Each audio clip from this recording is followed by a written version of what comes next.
morning, everyone. Thank you for inviting me here. My name is Rein-Cano. I am one of the directors of Topotek One. We are a landscape architecture and design firm based. Is it better to use it? Okay, yeah, that's better. It's more like a rock star. I like that.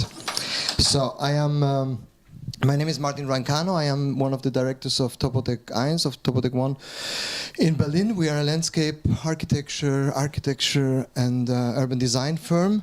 I was trained as a landscape architect, so that's how we started the firm, and it's still, let's say, 90% of things we do. Another, I think this project still is probably the most important project we managed to do and it has like different levels. One of them is also a biographical one. You know, when you're involved into things that you do professionally and you are capable to bring in your personal experience or a relevant issue of your personal experience and your biography, obviously it can be of immense relevance. It also can be an impediment, but in that case I think it was a good relevance. And so, as you might have heard, this project is about immigration, and it's in a neighborhood of Copenhagen in which 95% of the people don't come from Denmark, but from like 100 different countries around the world. And I'm myself as an immigrant. I was born in Argentina, and I moved to Germany as a young adult. And so that a lot of issues that were relevant for this process of doing this project. Obviously, also let's say, one of the main experiences in my life that it was changing country was essential. Why I tell you that is I will start with a quote, with two quotes actually, by an Argentinian writer called Jorge Luis Borges, and he wrote something really interesting, and it's actually the opposite of the way one would think of it. And it's that actually the original is unfaithful to the copy. Okay, usually you would say the copy is actually, we always speak of the bad copy, no? But as we go through time and velocity of changes, and that also has a lot to do with the question, what is an original? What is also an original in terms of identity? One is someone truly and clearly a Belgian, well, doesn't exist probably, but a French or a German or an English or whatever, and one is he a bad copy? No. So so I always like this idea that there is no clarity, and it's kind of more of a fluidum, a kind of chain of things happening, of a kind of like you would do a brainstorm. You know, it's not that there is an origin, like there was God and God made Adam and Eve, but it's more a kind of a constant back and forth of different events, and this kind of dynamism is what makes life interesting. But it's also, I think, a very different position, let's say, to the position that was taken by architects, designers in the modern movement. And also in this kind of trying to get the architect to be this kind of genius who would have this wonderful idea, and that would be the origin of something great happening later. You know, maybe it started in the Renaissance, where you had these great painters, this kind of people that would be treated like that. But our times maybe are more, let's say we have two different strains. One is a big draft towards individualism, but on the other side also a big development into trying to get to develop things in groups, in common, to create more sustainability. The next quote is similar, and I will read this. If this is a dream, then it's of course natural that I know what I know. If this morning and encounter are dreams, then we both have to think that we are the dreamers. Maybe we will wake up from the dream, maybe not. In the meanwhile, we are obviously forced to accept this dream, just as we have accepted this universe to be born and see with our eyes and breathe. So we are also always kind of victims of the dream in which we are born into, you know, in the country in which we are born to, in the time in which we are born to, and it's very difficult actually to be both, to be two things at once, and that's, I think, what we have to be more and more as designers. So we have to be, let's say, the psychologist and the dreamer at once, not to get, let's say, into the traps of banalities or of, let's say, bad copies instead of good copies, no, and. So, speaking of this dream landscape architecture, as a tradition, always been working on the idea that you can build dreams, no? And I would jump just into the history of it to give an example. You know, the English landscape garden, the romantic garden that was developed in the 18th and 19th century. It's also being called the picturesque, the picture garden. And actually, what is interesting in that garden, it's actually that the original wasn't a landscape, but actually pictures. There were two painters around this time, Laurent, thank you, and Nicolas Poussin. There were these two painters around that developed this kind of eclectic mixes, imagined landscapes where you could like put together all different sorts of things that actually never existed like that. In that picture it might not be as clear, but maybe you recognize this building being a famous building in Rome, the Castle of the Angel, yeah, that you can see here in the original. So and you can put the Vesuve that is actually in Naples next to it, etc. So you can create actually your own landscape, and this is a total new thing that actually from a picture that is actually already a copy of a dream, no? That out of a copy, actually the original, that is then the real landscape, that is the design happen. So actually the causality of things, as we learned they should be, is actually turned around. So we have the copy first and actually the original later.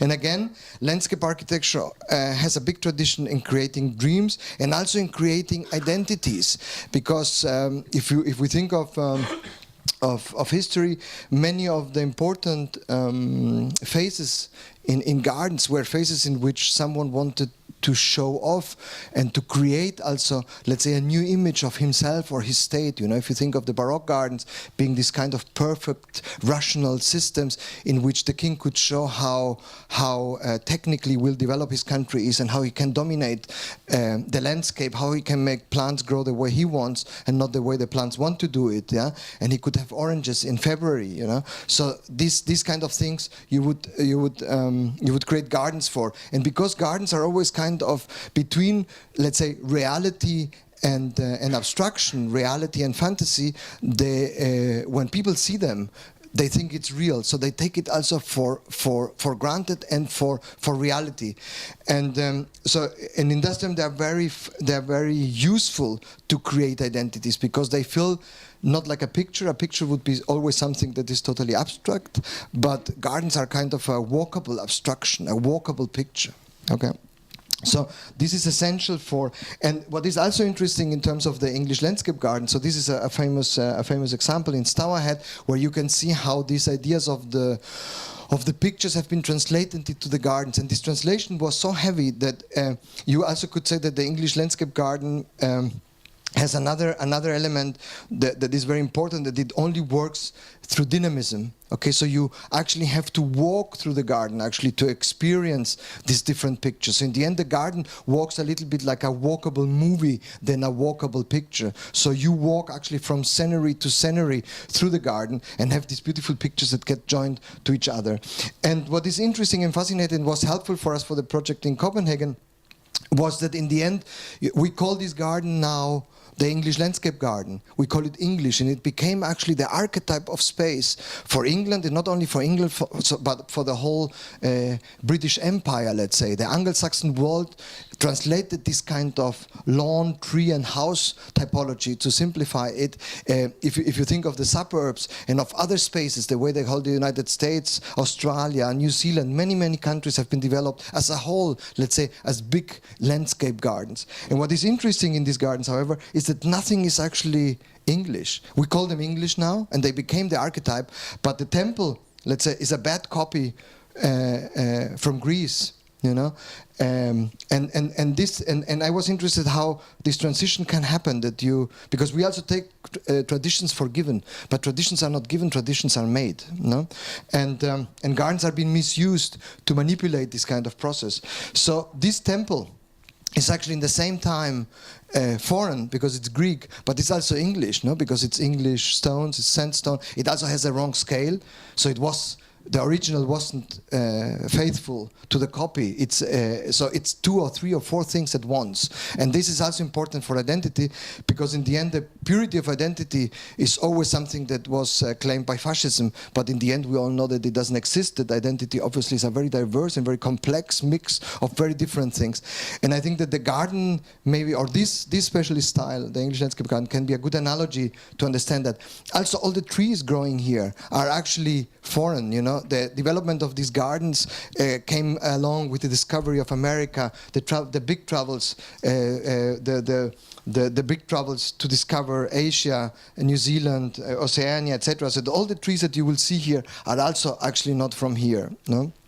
So the idea again of creating let's say a twilight between reality and fantasy is what these gardens are a lot about still stand and dynamism, this kind of in-betweenness between worlds. I think that is what this is, and we thought that this strategy could be interesting to be applied to also a new place, because these transitions, these twilights, these zones that are not decided where to go are like when you are, let's say, in puberty, you know, and you are not yet decided what you really like, and you are encountering a lot of adventures, so that you are in a twilight zone, let's say, between things. And this twilight zone is very important, and we thought that in the end, if you look at the place, if you look at Copenhagen in that moment, maybe this space is also in a moment what is not clear where it would go. And the garden could actually help to clarify these issues.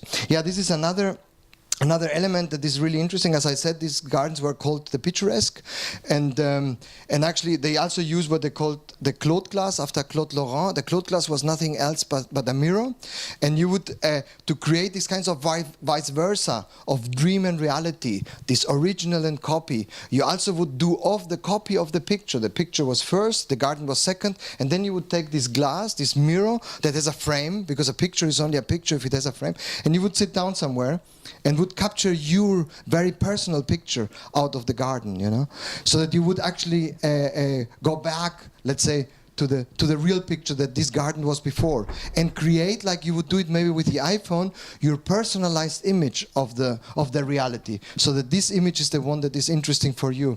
And you also could use this mirror actually to walk through the garden and use the dynamism of experiencing space, let's say, in a time-space fluidum, in a transition, in a twilight zone, having the future in front of you, the past behind you, and the presence actually where you would be standing. So, and in the end, this mirror is not so much different, if you want, to how we use the iPhone, this kind of personalized device that actually creates your own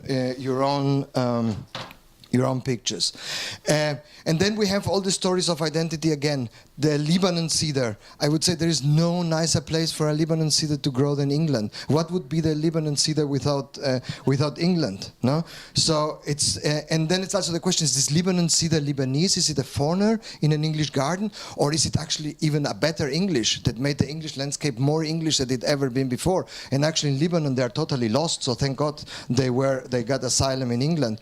The other big story that you might know, as this is your neighbor, is the tulip. What would be the tulip without Holland? No, it would be a boring plant somewhere in Turkey, lost and forgotten, only interesting for some botanical people. But this plant that is actually totally foreign to the country of Holland became actually the identity and one of the most important symbols for this country. And there's a lot of stories like that. So that in the end, what I want to show is that identities, fetishes, are also created. No, it's not something that actually was given by God, but they can be made. And we as designers, I think, when we encounter this kind of problems, have to create more and more not only the object, but also the narrative around the object, the story around the object. What is it copying? What is it actually doing to actually enforce and accelerate, let's say, the process of fetification?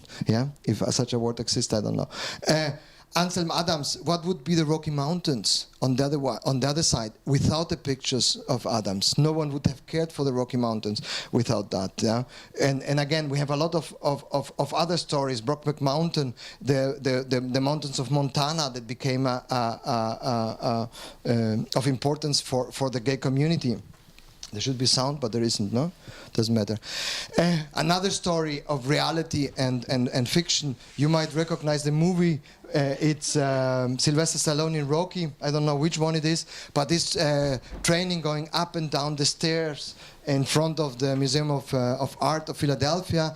And you know, this movie was very, very relevant for the generation. It was a renewal of the American dream. He was a poor guy, but he worked hard, and he became a good guy after all, because he was like fighting for it. So when you go to Philadelphia today, you actually see a statue of Rocky in front of this museum. Okay, so Rocky actually never existed.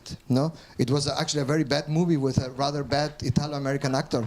No, so you could say that about Jesus by the same. I mean, with all respect, you could say the same about Jesus. I mean, he wasn't an actor, and he was probably not Italian, as far as we know. He was Jewish, but. However, we always have been kind of fantasizing about the non-existent, and the non-existent happens also to come into our reality, and it's not something that is like strange or has to do with some voodoo stuff. It's made, and it's part of our reality, and nowadays more and more. The only difference, let's say, to past time is that the velocity in which that happens, and let's say the banality in which that happens, and the misuse also by commercialization that happens is very strong. I do believe that we have to use it as designers as much as everyone else, and not let that be like an accident that might happen. Another story you might know is the Lord of the Rings. You know, they settled a village in New Zealand. They built this village in New Zealand to do the movie.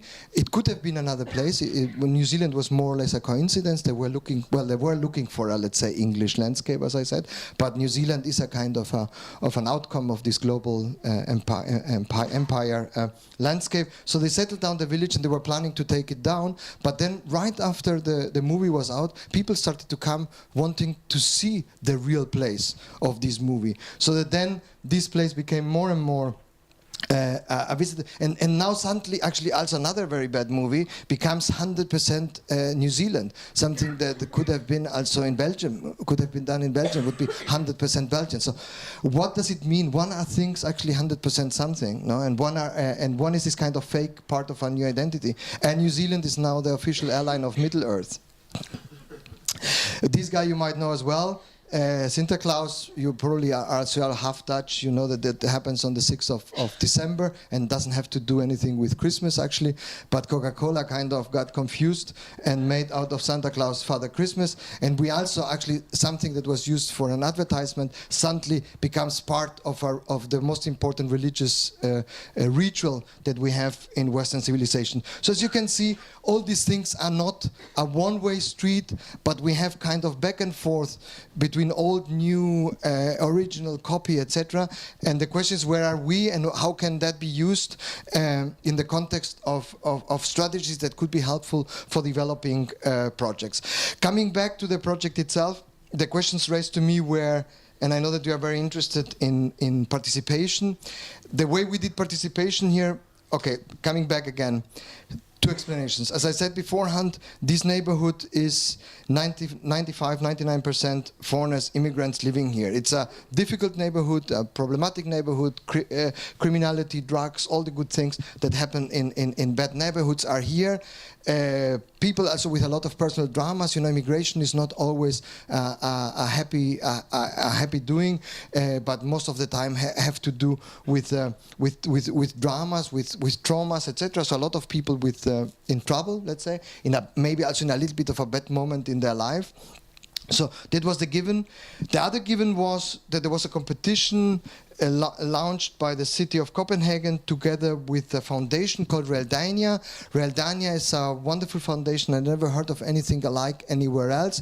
It's a foundation which was founded with money coming out of selling of collective housing.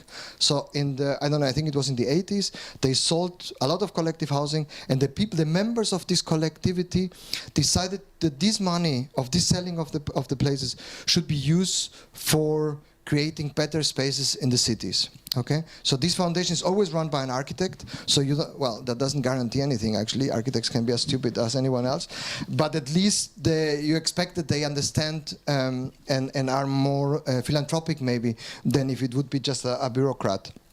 And so this foundation, together with the city, launched the competition.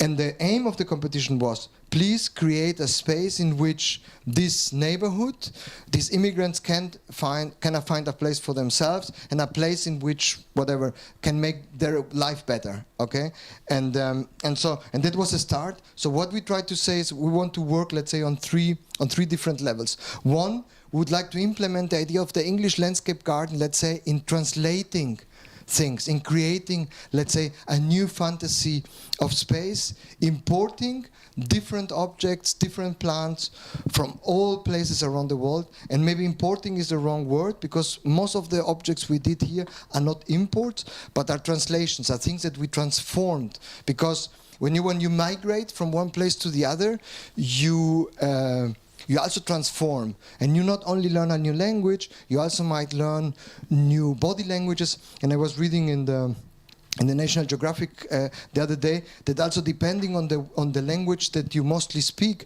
not only your mind starts to change and to start to translate, you understand the other language you speak, you start to do ping pong like we had today with Flemish and French, but also, not only your mind starts to understand things in a different way, also your body starts to change, and also your face, depending on which language you speak, the muscles in your face change, so that also your body actually changes. So this process of transition, is what we were interested in.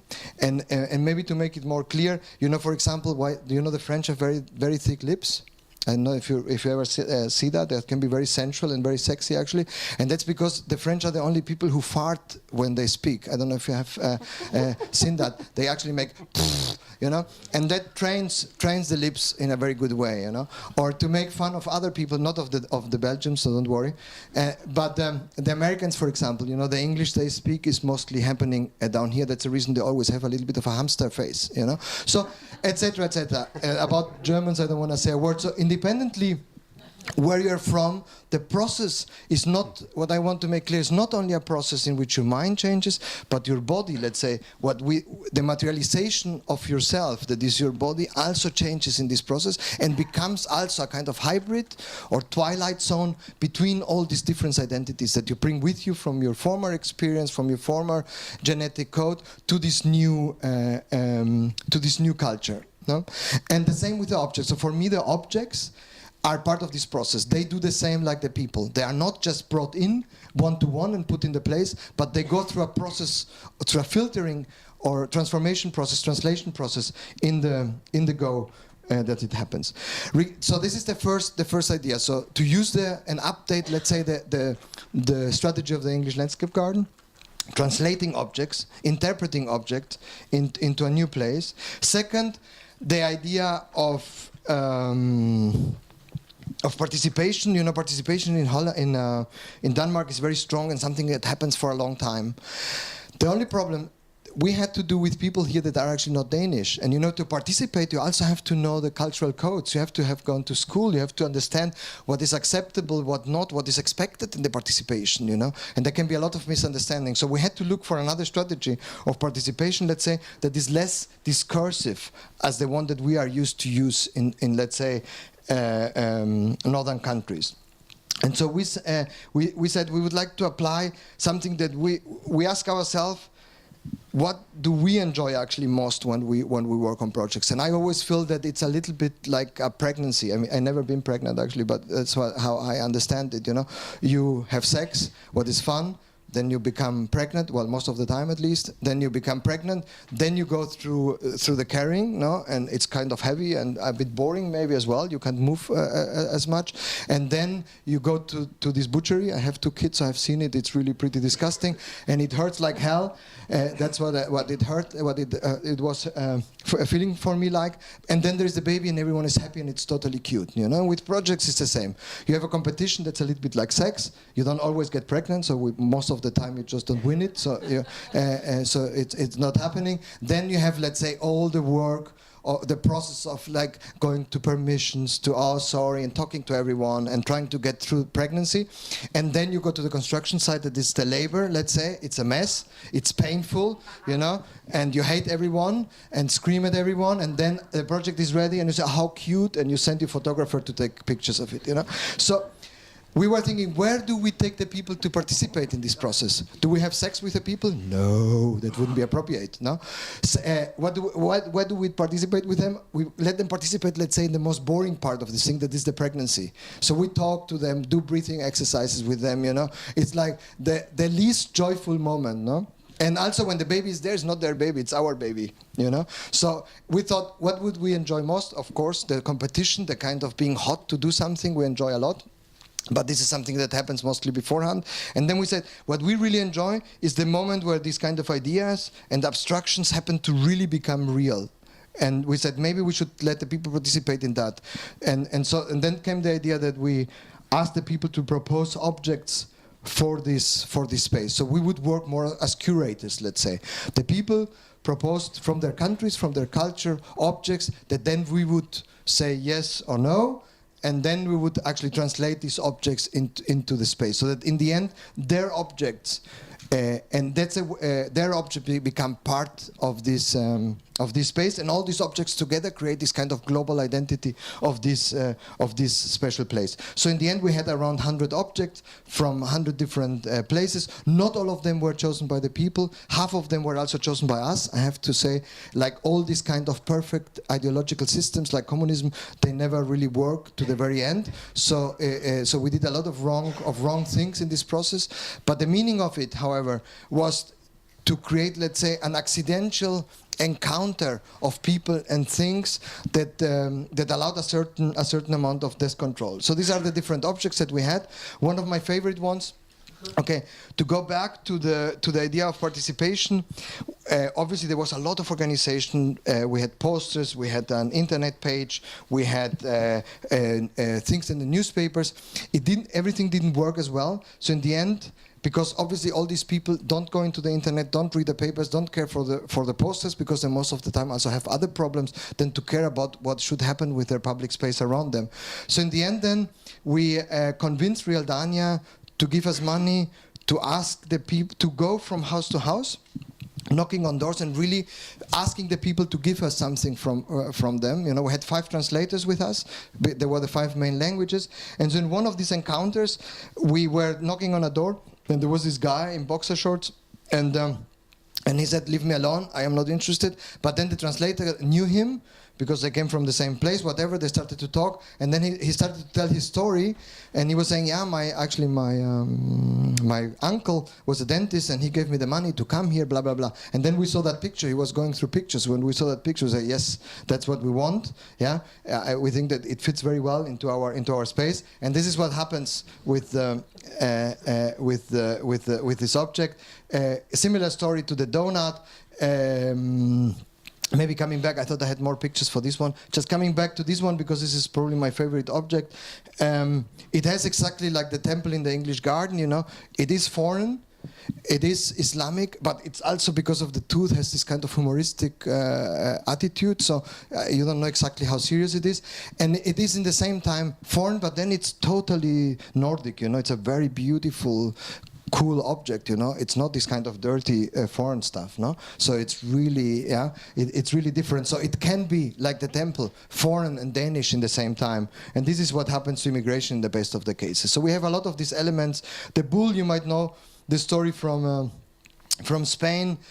The bull used to be like the Coca-Cola man. The Sinterklaas used to be an advertisement sign for a brandy in In Spain, the brandy firm was not interested anymore in putting up the bulls. You know, they were usually on the hills going into Andalusia, no? So that they took them down. But then all the Belgian tourists who were traveling down to Spain, to the beach, didn't see the bull and missed to stop and all fall into the sea and died. Yeah? So then the Spanish state decided to buy the rights for the bull. Okay, and put it on again, because the bull became a kind of a sign and a part of the landscape. So everywhere you travel in Spain now, you have this bull that actually is not a sign for nothing, but because everyone started to love it, it became a fetish and an identity. Obviously, the bull is a Spanish thing before that. So, as I said before, these things always have a kind of a flow between, let's say, different stadiums, different situations in which they are. And so we have a lot of elements like that. This is the opening, the official opening of the site. We also have a kind of a cloth mirror, so you can also get information about the object, where they come from, etc. There is an app for doing that. All the trees are also foreign. These swings are from Iraq. I just rushed because I think I need to finish. This is so then we had another story. Then we convinced again, the Realdania was really generous, and we convinced them to take 5 of the people proposing as objects, to take them with us and do a trip to get the objects from their place. Okay? And these kind of things are also those that in the end also created the narrative. So for example, we went to Jamaica to get the loudspeaker. Okay? And the loudspeaker has, like, say, also 2 moments. One of them is the story of participation, because if you do this kind of stupid stuff, you come in the papers, and if you come in the papers, then things start to get well known and start to become part of a general discussion. So the idea was to do things that would be unusual, to also get this place that was kind of out of everyday reality, out of positive areas of the city, to make this space a positive area of the city. The other issue was that we understand transformation not, let's say, as a process of gentrification, but a process of cultivation, let's say.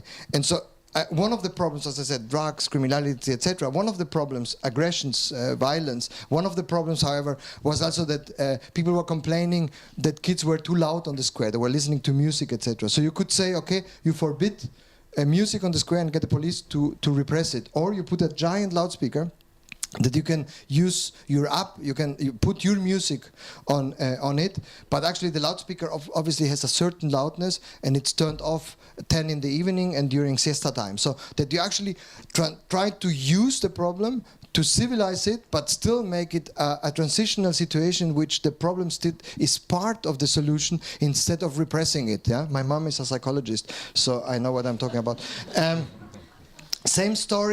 Same story with a box ring. You know, if 2 guys hit their face on bare ground, this is a crime, no? If you hit someone in the face really heavy and he's bleeding or whatever, no? It's a crime, you go to jail or you have to pay something or whatever. If you do it 40 centimeters above ground and with a string around it, it's fun to watch and it's sports, no? So the differences, let's say, between what is acceptable, tolerable, and what is not can be partly very thin, and coming back to this psychoanalytical approach, it's about, let's say, not solving the problem, but cultivating the problem, trying to get the problem becoming part of your character and building it in, let's say, yeah, like submersing it. I don't know if this is the right word. And this is what I think is one of the big mistakes again of the modern way of designing, that we've been trained to solve problems. But solving problems, we also most of the time dissolve, let's say, qualities. And so this is actually the other way of approach. So if I am working in a site where there is aggression, violence, etc., I have to deal with these issues. No.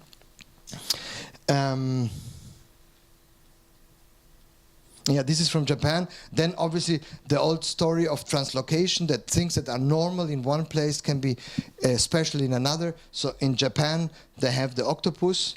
Every playground has an octopus. In Germany, by the way, we have ships. I actually don't know why, but we are not exactly a sea nation. But maybe we should have tanks. Actually, that would be more fitting. However, so they have an octopus.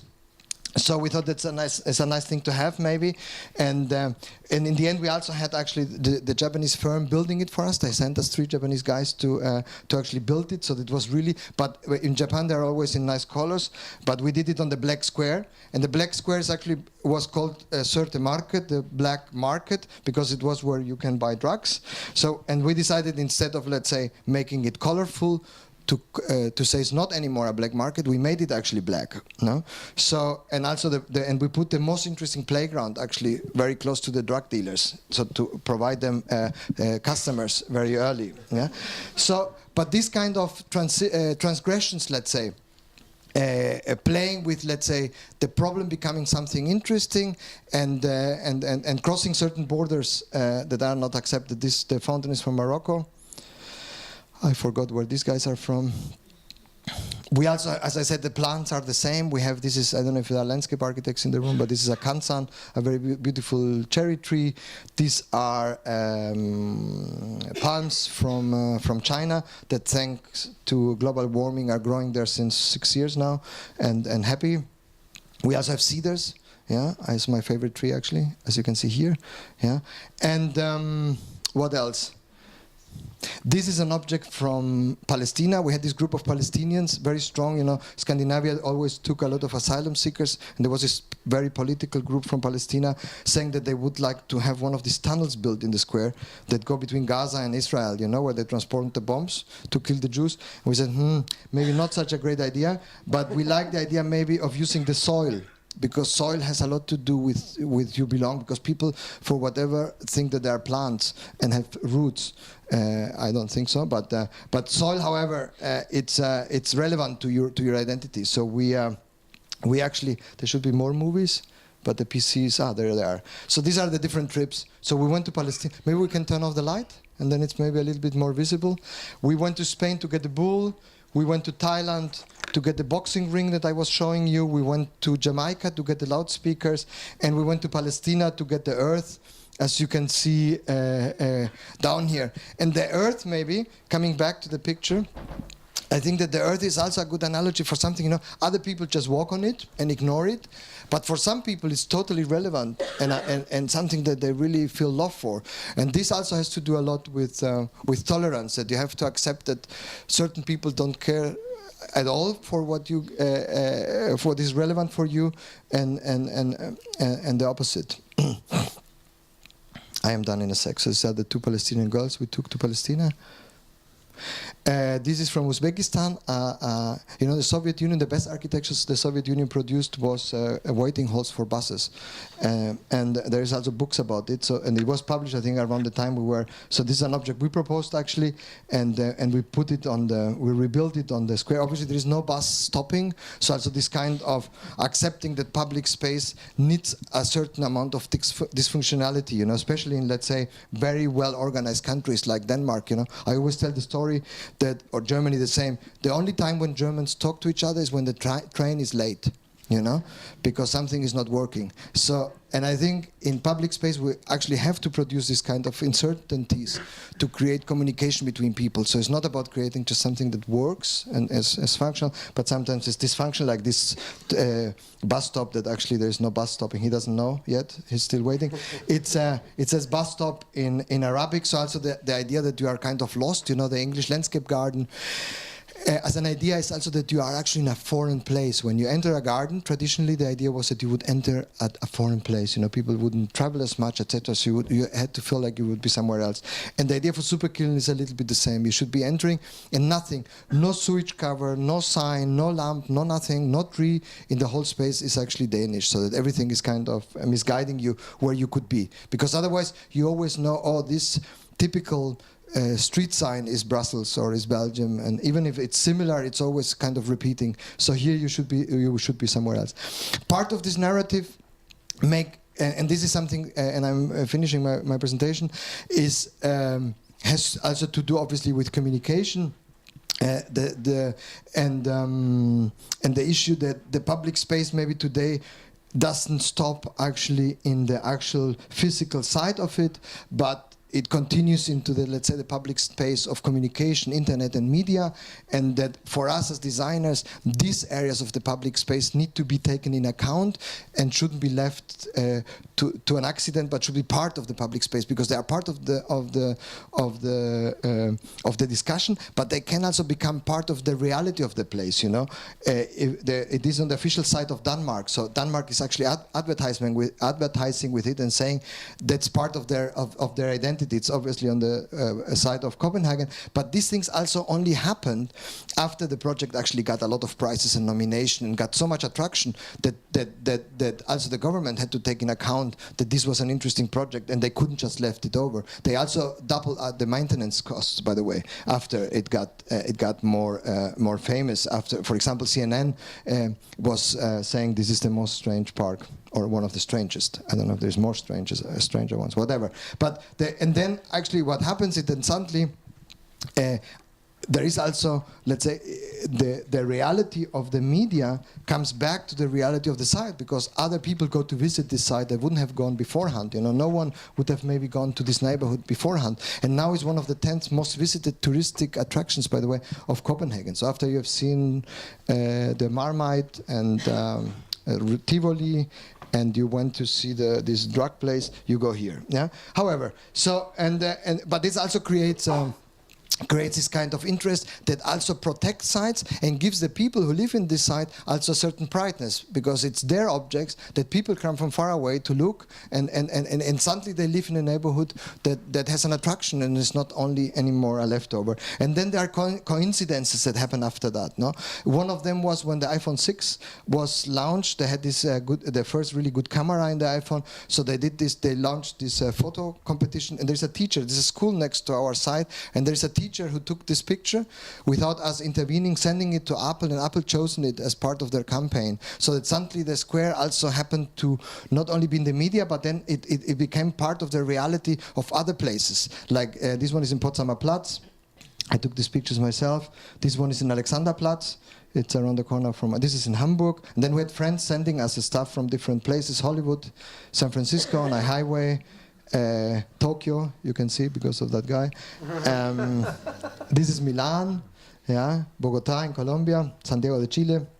And then it was on the back side of the Süddeutsche magazine, that's a national paper in Germany, and also in the back of the New Yorker. So suddenly the project actually not only covers, let's say, a public space that is clearly defined by its physical borders, but suddenly, because of this narrative, it becomes part of a story. And the story is as relevant and maybe even more interesting, let's hope not, but maybe as interesting as the reality of it. And that's obviously also being misused by more commercial actors in the market, like Aldi. This I found in Sweden. The campaign for Aldi in Sweden was taken in our beautiful square. Thank you very much. Merci.